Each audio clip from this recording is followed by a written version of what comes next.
Welcome to the Tech Egg. Don't get scrambled. Enjoy the video. You start by getting your footage ready so motion blur behaves predictably. Import your clip and set the project frame rate to match the source, because mismatched FPS creates odd blur artifacts. Once placed on the timeline, trim to the section where you want the effect and inspect clip properties so you know duration and frame rate. Make sure hardware acceleration is enabled in settings for smoother playback. This prevents stutter when previewing heavy blur effects. Now apply the motion blur filter and dial it in.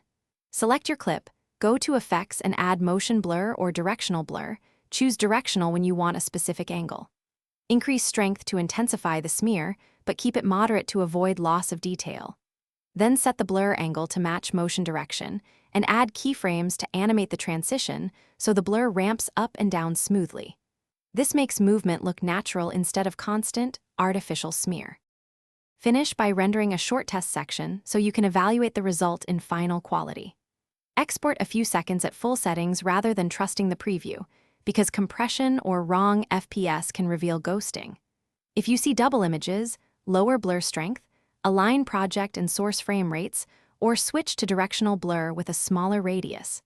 And if playback is slow while you adjust parameters, create proxy clips or enable hardware rendering so you can iterate quickly without corrupting the look.